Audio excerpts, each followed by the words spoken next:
Welcome to the class video for Module 12, in which we'll be looking at Melancton Smith's Letters from a Federal Farmer. In this and the next module, 13, we'll take our final historical turn for the semester and look at the process by which the federal Constitution was ratified and the debates over ratification. Here with Smith, we'll see the writings of someone opposed to the ratification of the federal Constitution. And in the final module, 13, we'll look at Publius's Federalist Essays and look at an advocate for ratification of the federal Constitution. Your assignment for this module are to read Smith's Letters from a Federal Farmer, take the Smith reading quiz, and you should find this reading to be a particularly rich source for your textual genealogy. So much of the focus of the course up to this point has been on the federal Constitution and the logic of the federal Constitution. Here is a prime source where you have a writer who does not share the point of view of the federal Constitution. He's opposed to the federal Constitution, and so you've got a great counterpoint source here for the final portion of your textual genealogy. All right, so we're taking just a short historical turn here. We're essentially following the adjournment of the Federal Convention and following it over the next 9 months or so through the process of ratification. Let's turn and look for just a moment at the process of ratification. Now, when the Federal Convention adjourns early in September of 1787, each of the delegates returns to their state legislature with a copy of the new proposed Constitution, and they place it on the floor of their legislature and propose a debate over or the election of a convention to approve the new Constitution. Those states who were most in favor of or leaned most heavily towards approving the new Constitution simply chose to have their own state, that is, the legislature chose to allow itself to be the approving body. So we see essentially through Georgia, through the second of the year of 1788, Delaware, Pennsylvania, New Jersey, and Georgia in quick succession vote to approve the Constitution. There is some significant opposition within the Pennsylvania legislature, but not enough to put the vote in doubt. Beginning with Connecticut, which finally approved on January 9th, we see that the Constitution was far more controversial and the votes are a lot closer. It's also the case that Connecticut was the earliest state to adopt who had chosen to elect a distinct convention to determine the question of whether or not to ratify the federal Constitution. So it takes a little longer for these later states because they had to organize the convention first. They simply did not put it to a vote within their state legislature. There is this separate thing to organize elections for and to allow it to meet and hold debates. But it's also that process of electing a convention which brings the ratification question into public view. That is to say, you get a much wider selection of delegates. And since the process takes longer, it takes place in the public press. And there's lots of debates from New Hampshire to Georgia. There are local newspapers printing letters to the editor and reports from the convention delegates about where the debates are. And it is one of the most prominent kind of incidences of civic discourse or public discourse in the new nation. In no state was the debate more public than in Massachusetts, and the approval by the Massachusetts Convention of the new Constitution in February is a watershed moment. You can see how close the vote was, 187 to 168 votes. Once Massachusetts approves, and Pennsylvania having already approved, that's 2 of the 4 large states. The other 2 states that really are going to determine the outcome are Virginia and New York. Virginia, of course, as we've seen, is the largest state and the state with the most property, and New York ranks, if you will, 4th. It's an up-and-comer. It's the largest of the small states or the smallest of the large states. So although New Hampshire is the ninth state to approve on June 21st, and the text of the Constitution says that the Constitution shall go into effect once 9 approve, it is virtually impossible to imagine the Constitution going into effect without Virginia approving, and one can only imagine endless difficulties if New York opted to stay out of the new federation. And in those states, you can see just how divisive an issue this is. The final vote in Virginia is 89 to 79, and the final vote in the New York Convention is 30 to 27. So through the spring of 1788, as one after another they slowly add on and ratify the Constitution, all eyes are turned on Virginia and New York and whether those two conventions will finally vote to ratify. That's the historical context for both the Melancton Smith's writing, Letters from a Federal Farmer, and in the next module, Publius's The Federalist Essay. Smith is a New Yorker, and he's writing in the New York publishing in the New York newspapers while the New York Convention is meeting. And as we'll see next week, Publius is a pseudonym that 3 different writers use. They all wrote under the name pseudonym collectively, John Jay, Alexander Hamilton, and James Madison. Hamilton, as you may know, is a New Yorker. Madison, hopefully you know, is a Virginian. And John Jay is also a New Yorker, though he is a minor contributor to the Federalist Essays. So Smith is writing in March, April, May of 1788 while the New York Constitutional Convention is meeting, debating the question whether to ratify the new Constitution. And Smith is writing to the public papers to convince the delegates and to convince his fellow New Yorkers to reject the new Constitution. That point of view we call broadly anti-federalism, that is, opposed to the federal constitution, anti-federalist. But as we'll see, there's a very significant irony in those labels. As we saw in Madison's notes on the convention, that term federal, to be either pro-federalist or anti-federalist, that word federal prior to exactly this period in American history would have, for the vast majority of people, if you had said, I'm proposing a federal government, the normal usage of that term would indicate a weak central government and powerful peripheral governments. That is to say, the Articles of Confederation and its weak Continental Congress and its all-powerful sovereign states, that model would have been called a federal model. In other words, federal was just a shortened version of confederal, right, for confederation. Now we know from having spent the last 2 modules examining the text of the federal Constitution that in fact the new Constitution proposes a greatly strengthened central government, right? A national government or a consolidated government or a sovereign government. So Smith would have hated the label anti-federalist. He would have considered himself pro-federalist, and that was exactly why he's opposed to this awful new constitution that was going to create a powerful new central government. We'll come back to this in the next module, Module 13. It was one of the great tricks of the Federalist Essays of Publius and the other pro-constitution writers to seize that label federal, that we are federalists and we're advocating for this federal government. Well, that may be, but the government that they were advocating wasn't small f federal. It was not weak and decentralized. It was a greatly strengthened central government, which is exactly the opposite of the conventional meaning of that phrase. But the anti-federalists, such as we call them, had a great disadvantage in the debate.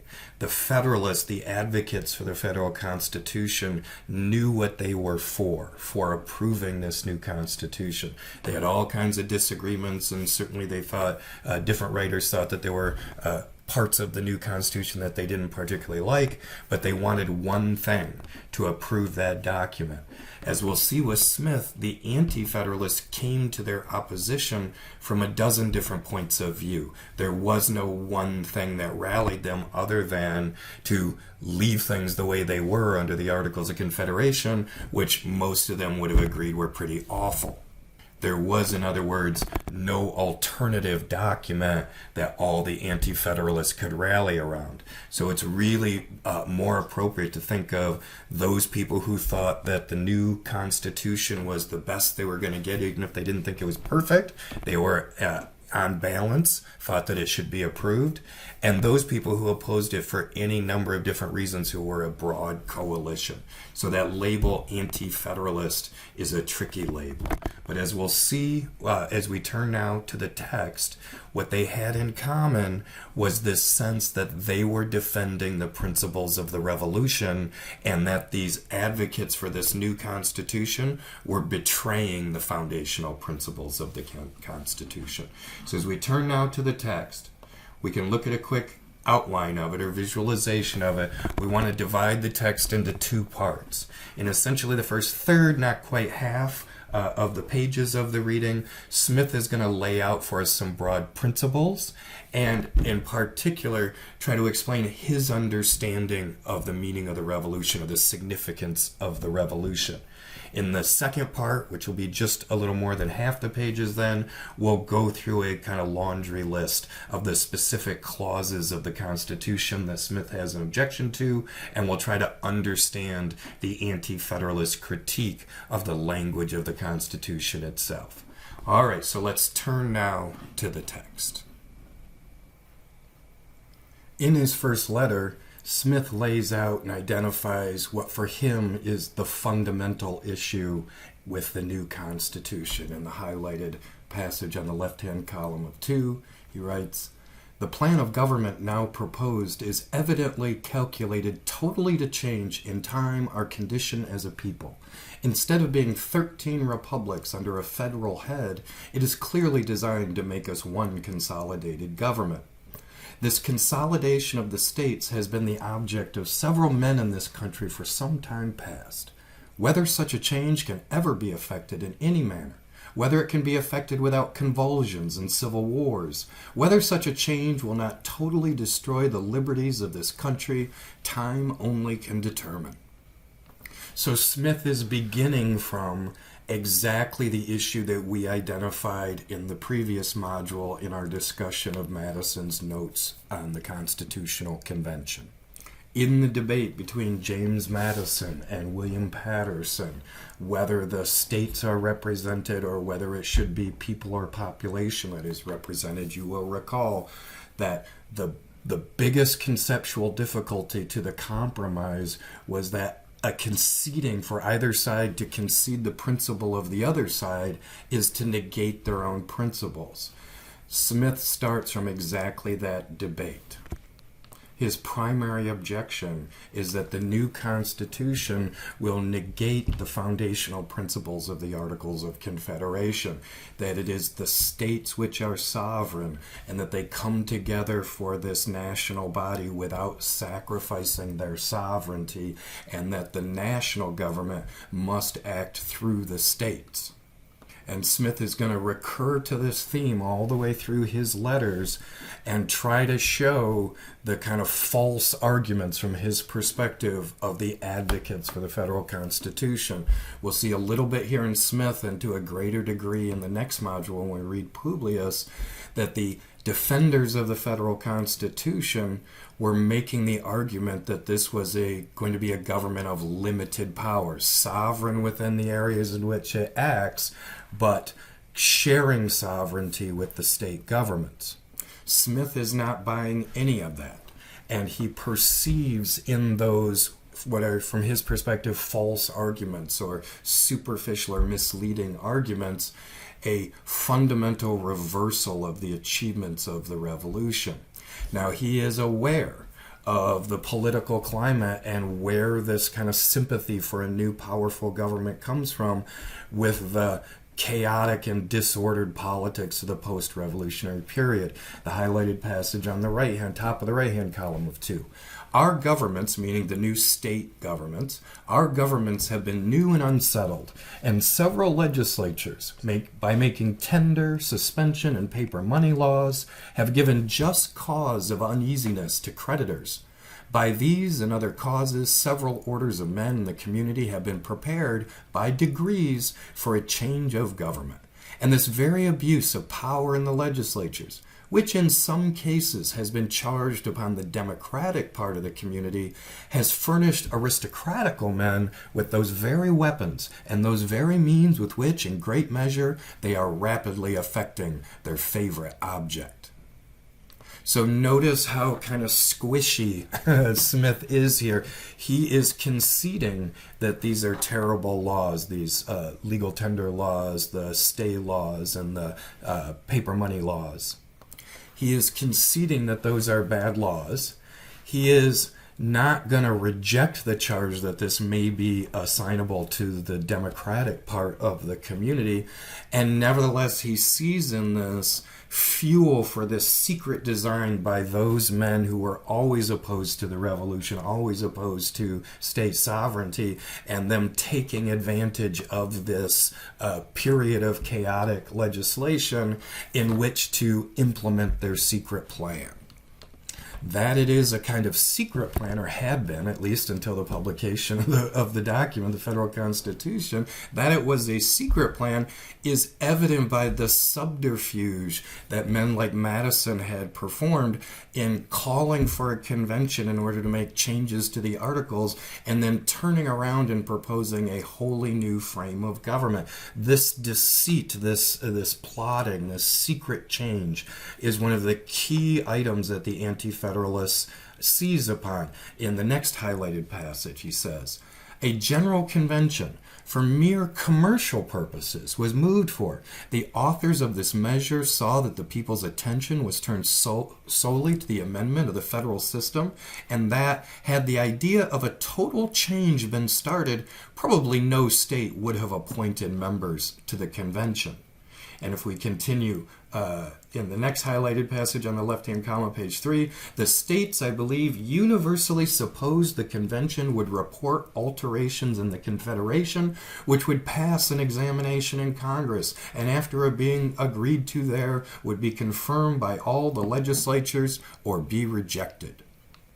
This is exactly the same charge that we saw William Patterson make within the Constitutional Convention. If you recall, Patterson objected to Madison's proposal to have direct elections of the national legislatures because he said, we are exceeding the authority granted to us under the Articles of Confederation. Again, recall, the Articles of Confederation have an amendment clause in them. That amendment clause requires unanimous agreement to any changes in the Articles of Confederation. Those state legislators who had approved the convention meeting had voted to send delegates from their state there, almost universally believed that the purpose of the convention was merely to report alterations or amendments, that is, to propose amendments to the Articles of Confederation. One of the kind of signal proofs to those people who were suspicious of the new federal constitution was this bait and switch, that they perceived in the results of the convention that the document they produced was beyond the mandate given to the convention of the things that it could consider. Now, on this question of just how consolidated should the new national government be, or how federal, how decentralized should it be, Smith recognizes that it's a spectrum, right? That it can be more or less. It's not a light switch, yes or no, but it's the degrees to which. And he identifies that here at the bottom of the left-hand column of 3. He says, there are 3 different forms of free government under which the United States may exist as one nation, and now is perhaps the time to determine to which we will direct our views. 1. Distinct republics connected under a federal head. Then to the right-hand column of 3, number 2. We may do away with the federal state governments and form or consolidate all the states into one entire government with one executive, one judiciary, and one legislature. And then thirdly, we may consolidate the states as to certain national objects and leave them severally distinct independent republics as to internal police generally.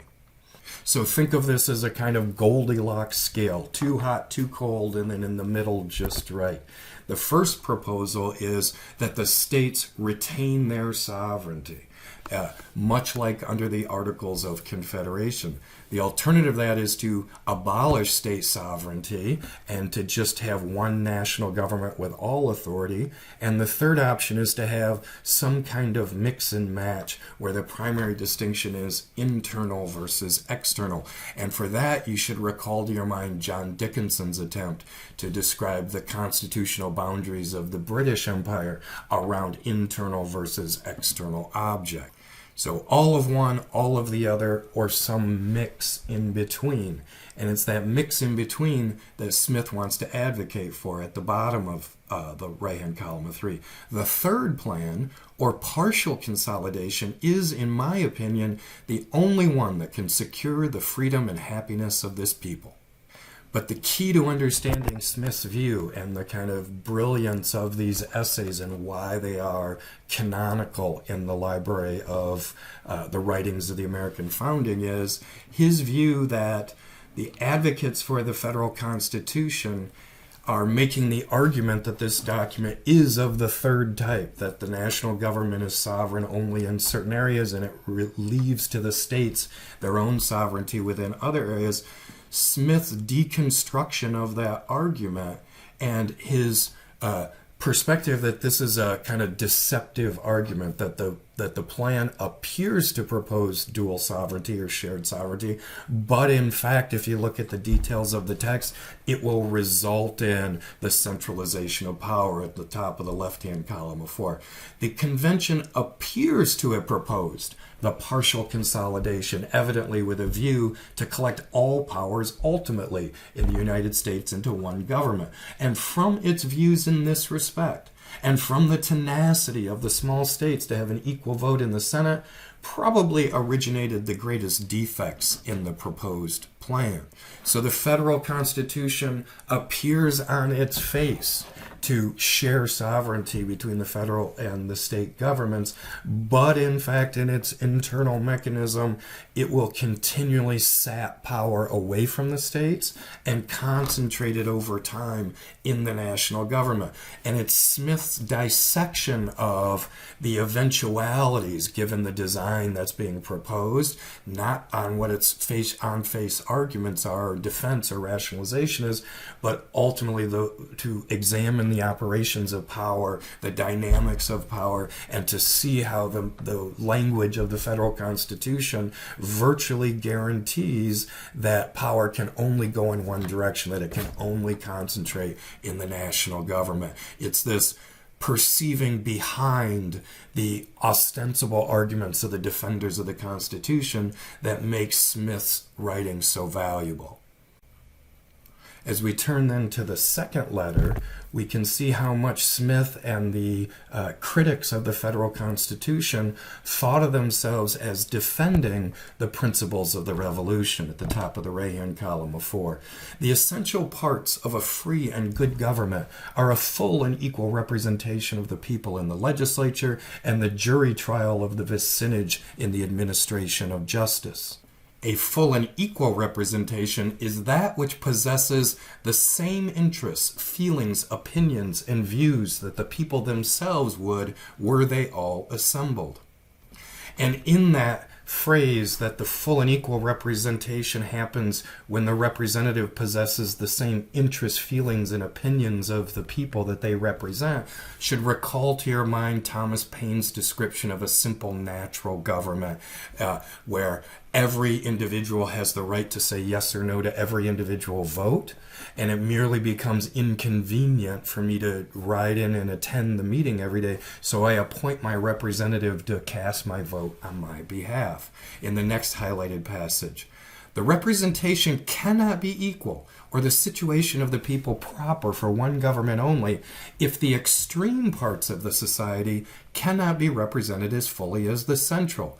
It is apparently impracticable that this should be the case in this extensive country. It would be impossible to collect a representation of the parts of the country 500, 600, and 700 miles from the seat of government. And he continues in the next highlighted passage, the laws of a free government rest on the confidence of the people and operate gently and never can extend the influence very far if they are executed on free principles about the center where the benefits of the government induce the people to support it voluntarily, yet they must be executed on the principles of fear and force in the extremes. And this brings us back to that principle which Paine certainly endorsed, that Aristotelian principle. If you want to have a democracy is only appropriate for a small country, if you recall Rousseau. If you have a large and diverse country, you're crazy to try to govern that with a democratic system. Only a monarchy can effectively govern a large, either physically large, that is broad geographic area, or large in the number of people and how diverse and different they are from each other. If you want to preserve the essence of democracy, the ideal place is everyone in the community gathered around under the oak tree, right? Everybody getting to vote yes or no on every single proposal. Every step that we take away from that we enlarge the community seeking to be represented, necessarily you introduce corruption into the democratic system. And we've talked about this conceptual dilemma. How can one representative accurately represent the interests of, say, 100 different people? The only circumstance in which that could happen is if those 100 people all agreed. Well, of course, if they all agreed, there wouldn't be any need for a law. The very idea of representation and voting sort of entails the notion that we disagree and have to resolve our disagreements. So the more local, the purer. The smaller and the more concentrated and homogeneous the population, the closer you get to the spirit of democracy.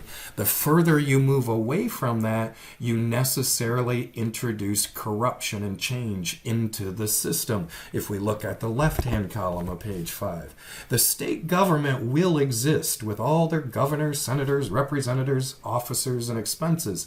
And these will be 19/20ths of the representatives of the people. They will have a near connection and their members in immediate intercourse with the people. And the probability is that the state governments will possess the confidence of the people and be considered generally as their immediate guardians. Because I'm closer to my state representative, because I am, say, one of 1,000 voters who gets to elect the member of my state legislature, but I will be one of 40,000 people to elect my national representative. As a one of 1,000, there's a much greater chance that my representative will know my interests and be able to accurately represent it. The broader the extent of country that you're trying to govern, necessarily, the more distant, the more alien the voters will be to their representative. In the next paragraph, the general government will consist of a new species of executive, a small Senate, and a very small House of Representatives. As many citizens will be more than 300 miles from the seat of this government as will be nearer to it, its judges and officers cannot be very numerous without making our governments very expensive. Thus will stand the state and general government should the Constitution be adopted without any alterations in their organization. But as to powers, the general government will possess all essential ones, at least on paper, and those of the states a mere shadow of power. And therefore, unless the people make some great exertions to restore to the state governments their powers in matters of internal police, as the powers to lay and collect exclusively internal taxes, to govern the militia, and to hold the decisions of their own judicial courts upon their own laws final, the balance cannot possibly continue long. But the state governments must be annihilated or continue to exist for no purpose. So this new constitution and the new central government that it's creating must inevitably erode the authority of the states. It has all essential powers, but it cannot use those powers justly, or it will face enormous challenges in doing so because it is so distant from the people. And the size of the federal government, that is, the extent of territory that it's attempting to cover, is Smith's primary critique of the structure of the national legislature. If we look on page 6, where he's detailing what's wrong with both the House of Representatives and the Senate, he says on the left-hand column, first, as to the organization, the House of Representatives, the Democratic branch as it is called, is to consist of 65 members. That is about one representative for 50,000 inhabitants. Continuing with the highlighted passages, I have no idea that the interests, feelings, and opinions of 3 or 4 millions of people, especially touching internal taxation, can be collected in such a house.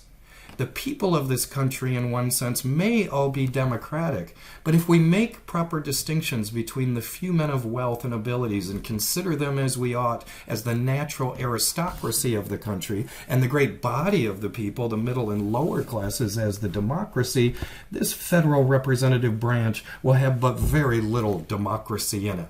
Even this small representation is not secured on proper principles. So again, how hard is it for one representative to represent the interests of, say, 100 people? Virtually impossible, then, for them to represent the interests of 50,000 people. And if you are choosing one person out of 50,000, it is virtually impossible to imagine that that one person is going to be a commoner, is going to be average, or is going to be certainly not poor. Inevitably, if you're picking one person out of 50,000, someone with enormous wealth and influence will get chosen for that spot. So in the federal legislature, the House of Representatives is being proposed as the Democratic branch, but there's no way it could be actually democratic if you start from this kind of Thomas Paine perspective that the role of the representative is to accurately act out the natural right of each individual citizen. Now, from that critique, from that perspective, you might think then that Smith, like William Patterson or David Brearley or Luther Martin in the Federal Convention, that Smith would have then been an advocate for the Senate and the principles of the Senate. But notice on the right-hand column, about halfway down on 6, the House of Representatives is on the plan of consolidation, but the Senate is entirely on the federal plan. 10 states in this union urged that they are small states, 9 of which were present in the convention. They were interested in collecting large powers into the hands of the Senate, in which each state will still have its equal share of power. I suppose it was impracticable for the 3 large states, as they were called, to get the Senate formed on any other principles. But this only proves that we cannot form one general government on equal and just principles, and proves that we ought not lodge in it such extensive powers before we are convinced of the practicability of organizing it on just and equal principles. The presence in the federal plan, or the presence in the design of the Senate of federal principles, that is, states' rights principles, does not salvage the Constitution for Smith any more than it did for the advocates of states' rights within the Federal Convention. Because the concession to the other side, the popular election of representatives to the House of Representatives, is a kind of vein of sovereignty for the central government, for the national government, that effectively negates the preservation of states' rights. In all of these ways, people like Melancthon Smith perceive the new Constitution as undoing the fundamental principles of the Revolution, the kind of model, the kind of rationalization for what constitutes liberty and freedom, as we saw it espoused in Dickinson and Paine and the state constitutions, and even Adams's commentary on them. This is a good place to pause the discussion. This video is getting towards the longish side. Smith then is going to turn now in the remainder of the text and point out specific features of the powers granted to the federal government and try to explain how this is a kind of creeping authoritarianism that on the face of it, it looks like the federal government has been restrained. But if you understand how these powers are likely to operate over the course of, over the future, then you will understand how it's kind of it's like a ratchet. It will click, click, click, but it will only go in one direction. So let's leave this section of the class video here, and we'll pick up with those specific provisions of the Constitution in the next segment.